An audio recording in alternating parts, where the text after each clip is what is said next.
Hello प्यारे बच्चों, स्वागत है आप सभी बच्चों का हमारे इस यूट्यूब चैनल आईएएस भैया पे। प्यारे बच्चों, चैनल पे यदि पहली बार है तो कृपया इस चैनल को सब्सक्राइब करें।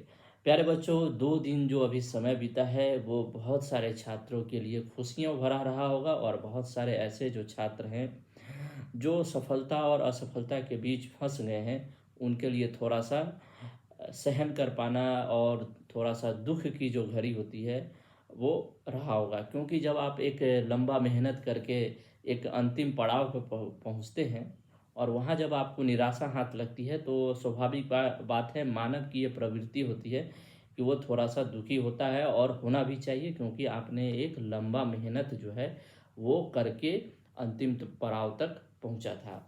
प्यारे बच्चों, जो भी छात्र 66वीं में सफल हो गए हैं उनको बहुत बहुत बधाई। जो छात्र 66वीं के फाइनल लिस्ट से बाहर हो गए उन सभी छात्रों को अपने आने वाले जो एग्ज़ाम है उस पर अब फोकस करना चाहिए और मन लगा के आप फोकस करना चाहिए। आप अपनी पुरानी जो गलतियां हैं उसमें समीक्षा कीजिए कि आपने जो कहाँ कहाँ गलती जो है, कौन सा ऐसा पोर्शन था जहाँ पे आपने गलती की थी और उसको आप अब किस तरीके से ठीक कर सकते हैं। ये सबसे ज़रूरी बात होती है। और थोड़ा सा मानसिक जो संतुलन है और जो शारीरिक संतुलन है उसको भी आप ज़रूर बना के रखिए। अपने माता पिता से लगातार बात करते रहिए, क्योंकि दुनिया में यही दो लोग हैं जो आपके सच्चे हितैषी होते हैं और उन्हीं से आपको जो है प्रेरणा और बल भी मिलेगा आगे की पढ़ाई करने के लिए। तो निराश मत होइए और अपनी तैयारी जो है आगे की करते रहिए। आपको एक न एक दिन सफलता जो है ज़रूर मिलेगी और ये प्रकृति का नियम ही है कि जो आदमी संघर्ष किया है उसको सफलता ज़रूर मिलती है। अब बात कर लेते हैं प्यारे बच्चों 67वीं बीपीएससी पीटी को लेकर। इसके लिए बहुत सारे जो छात्र हैं वो लगभग एक जो होता है मझधार है उसमें फंसे हुए हैं। अब इसके लिए जो जिम्मेदार है वो समझ ही रहे हैं, आयोग है। आयोग जो है 8 मई को जो पेपर उन्होंने करवाया था वो कदाचार मुक्त नहीं हो पाया था और जिसके कारण जो है लगभग 5.5 लाख जो बच्चे थे उनको निराशा हाथ लगी थी, पेपर लीक हो गया था।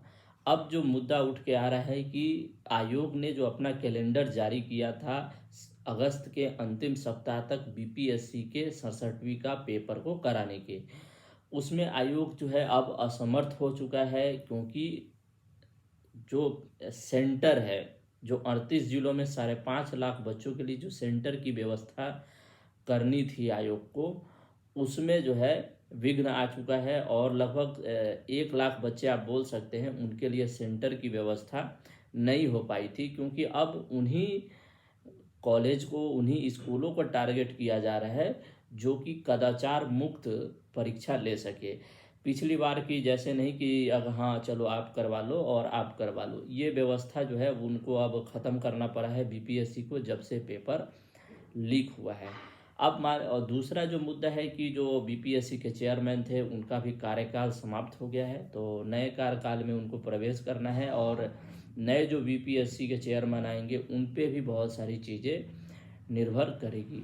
तो एक जो मोटा मोटी बात कहें कि अगस्त के जो अंतिम सप्ताह दिया गया था आयोग की तरफ से उसमें तो पेपर आपका अब नहीं होगा।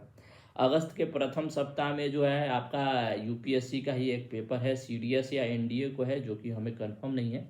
अगर आपको हो तो आप नीचे ज़रूर बताइए। दूसरे सप्ताह से जो है वो यूपीएससी का मेंस का पेपर शुरू हो जाएगा और जिसमें हम सभी छात्रों को भाग भी लेना है। तो 16 से 25 तक तो किसी भी प्रकार से परीक्षा करवा लेना वो संभव नहीं होगा। अब बचता है 25 के बाद का कोई डेट, तो उसमें आपको परीक्षा संभावित हो सकती है और इसकी पूरी संभावना भी है कि 25 के बाद आपका जो पेपर है वो ले लिया जाएगा। 25 के 2-3 दिन बाद ही लिया जाना चाहिए और ये छात्रों के हित में भी रहेगा। ठीक, तो आप अपनी पढ़ाई को जारी रखिए। अगर आपको कोई डाउट हो तो आप हमसे ज़रूर पूछिए, नीचे आप कमेंट बॉक्स में आप हमसे पूछ सकते हैं। धन्यवाद।